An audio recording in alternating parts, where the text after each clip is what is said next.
Hi friends, ನಾನು ಪ್ರವೀಣಾ ಫರ್ನಾಂಡಿಸ್. ಇವತ್ತಿದು video rose cookies ಅಥವಾ ಮಲಯಾಳದಲ್ಲಿ ಅಚ್ಚಪ್ಪಂ ಅಂತೇಳಿ ಹೇಳ್ತಾರೆ.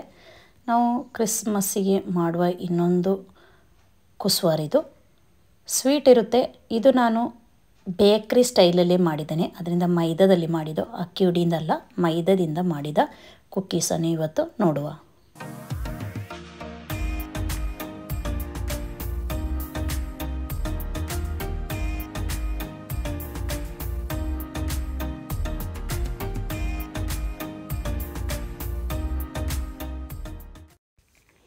ಒಂದು ಬೌಲ್ ತಗೊಂಡು ಅದಕ್ಕೆ ಒಂದು ಮೊಟ್ಟೆಯನ್ನು ಹೊಡೆದು ಹಾಕ್ತಾ ಇದ್ದೇನೆ. ಅದರ ನಂತರ ಒಂದು ಪಿಂಚಷ್ಟು ಜಾಯಿಕಾಯಿ ಅಥವಾ ಜಾಯಿಫಾಲ್ ಅಂತೇಳಿ ಕೊಂಕಣಿಯಲ್ಲಿ ಹೇಳ್ತಾರೆ. ಒಂದು 1/2 ಟೇಬಲ್ ಸ್ಪೂನ್ ಕಾರ್ಡಮಮ್ ಪೌಡರ್, ಏಲಕ್ಕಿ ಪುಡಿ, ಮತ್ತು 3 ಟೇಬಲ್ ಸ್ಪೂನ್ ಸಕ್ಕರೆಯ ಪೌಡರ್. ಸಕ್ಕರೆಯನ್ನು ನಾನು ಪೌಡರ್ ಮಾಡಿದ್ದೇನೆ. ಮತ್ತು ಒಂದು 1/4 ಟೇಬಲ್ ಸ್ಪೂನಷ್ಟು ಉಪ್ಪು. ಎಲ್ಲವನ್ನು ಹಾಕಿ ಒಳ್ಳೆ ಮಾಡಿ ಮಿಕ್ಸ್ ಮಾಡಬೇಕು. ಸಕ್ಕರೆ ಪೌಡರೇ ಮಾಡಿದ್ರಿಂದ ಮೆಲ್ಟ್ ಆಗಲಿಕ್ಕೆ ತುಂಬ ಟೈಮ್ ಬೇಡ. ಎಲ್ಲ ಚೆನ್ನಾಗಿ ಮಿಕ್ಸ್ ಮಾಡಿದ ನಂತರ ನಾನು ಅದಕ್ಕೆ 1 ಕಪ್ಪಷ್ಟು ಮೈದಾವನ್ನು ಹಾಕ್ತಾ ಇದ್ದೇನೆ. ಮೈದಾ ಹಾಕಿ ಕೂಡ ಒಳ್ಳೆ ಮಾಡಿ ಮಿಕ್ಸ್ ಮಾಡಬೇಕು. ಒಳ್ಳೆ ಮಾಡಿ ಮಿಕ್ಸ್ ಮಾಡಿದ ನಂತರ ನೋಡಿ, ನಾವಿನೀಗ ನೆಕ್ಸ್ಟ್ ಮಿಕ್ಸ್ ಮಾಡುವ ವಸ್ತು ಅಂತ ಹೇಳಿದರೆ ತೆಂಗಿನ ಹಾಲು ತೆಗೆದಿಟ್ಟಿದ್ದೇನೆ ನಾನು ಆಲ್ರೆಡಿ. ನಮಗೆ ಎಷ್ಟು ಬೇಕೋ ಅಷ್ಟಾಗಿ ಸ್ವಲ್ಪವೇ ಮಿಕ್ಸ್ ಮಾಡಿ ಇದನ್ನು ಮಿಕ್ಸ್ ಮಾಡಬೇಕು ಚೆನ್ನಾಗಿ. ಸ್ವಲ್ಪ ಹಾಕಿದ್ದೇನೆ, ಅದರ ನಂತರ ಪುನಃ ಮಿಕ್ಸ್ ಮಾಡ್ತಾ ಇದ್ದೇನೆ.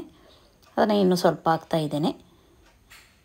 ನೋಡಿ, ಹೀಗೆ ಮಿಕ್ಸ್ ಮಾಡಿ ನಮಗೆ ಎಷ್ಟು ಬೇಕು ಅಷ್ಟು, ಒಂದು ದೋಸೆ ಮಾಡುವ ಅಷ್ಟು ತೆಳು ಆದರೆ ಸಾಕು. ಅದಕ್ಕೆ ಸ್ವಲ್ಪವೇ ಮಿಕ್ಸ್ ಮಾಡಿದರೆ ಒಳ್ಳೆಯದು, ಯಾಕೆಂದರೆ ನಾವು ಸಕ್ಕರೆ ಸಹ ಹಾಕಿದ್ದೇವೆ. ಅದರಿಂದ ನೋಡಿ ಸ್ವಲ್ಪವೇ ಹಾಕಿ ಮಿಕ್ಸ್ ಮಾಡಿ. 1/4 ಲೋಟದಷ್ಟು ನಾನು ತೆಂಗಿನ ಹಾಲನ್ನು ಇದಕ್ಕೆ ಹಾಕಿದ್ದೇನೆ. ಫಸ್ಟ್ ತೆಗೆದ ತೆಂಗಿನ ಹಾಲು ಮಾತ್ರ. ಯಾಕೆಂತ ಹೇಳಿದ್ರೆ ನಾವು ಇಸ್ರೇಲಲ್ಲಿ ಅಂತ ಹೇಳಿದರೆ ನಮಗೆ ಡೈರೆಕ್ಟ್ ಟಿನ್ ತೆಂಗಿನ ಹಾಲು ಸಿಗುತ್ತೆ. ಇಲ್ಲಿ ನಾವು ಊರಲ್ಲೇ ತೆಂಗಿನಕಾಯಿ ಕಾಡ್ದು ತೆಂಗಿನಕಾಯಿದು ಹಾಲು ತೆಗೆದದ್ದು. ನೋಡಿ, ಹೀಗೆ ಸ್ವಲ್ಪ ಮಿಕ್ಸ್ ಮಾಡಿ ಈಗ ನಮಗೆ ಒಂದು ದೋಸೆಯ ಒಂದು ರೀತಿಯಲ್ಲಿ ಆಗಿದೆ. ಇಲ್ಲಿ ನಿಮಗೆ ಕಾಣ್ಬೋದು. ಈಗ ನೋಡಿ, ಒಳ್ಳೆ ಮಾಡಿ ಮಿಕ್ಸ್ ಮಾಡಬೇಕು ಮಾತ್ರ. ನೋಡಿ, ದೋಸೆಯ ಒಂದು ಹಿಟ್ಟಷ್ಟು ತೆಳು ಆಗಿದೆ, ಅಷ್ಟು ಆದರೆ ನಮಗೆ ಸಾಕು. ಈಗ ನಾನು ಎಣ್ಣೆ ಬಿಸಿ ಮಾಡಲಿಕ್ಕೆ ಇಟ್ಟಿದ್ದೇನೆ. ಅದರ ಜೊತೆ ನಮ್ಮದು ಕುಕ್ಕೀಸ್ ಮಾಡುವ ಅಚ್ಚನ್ನು ಕೂಡ ಈ ಎಣ್ಣೆಯಲ್ಲಿ ಹಾಕಿ ಇಡ್ತಾ ಇದ್ದೇನೆ. ಯಾಕೆಂತೇಳಿದರೆ ಇದು ಕೂಡ ಒಳ್ಳೆ ಬಿಸಿ ಆಗಬೇಕು. ಬಿಸಿ ಆದ ನಂತರ ನಾವು ಈ ಹಿಟ್ಟಿಗೆ 3/4 ಅಂಶ ಮುಳುಗಿಸಬೇಕು. ಫುಲ್ಲು ಮುಳುಗಿಸಬಾರ್ದು, 3/4 ಅಂಶ ಮುಳುಗಿಸಿದರೆ ಸಾಕು.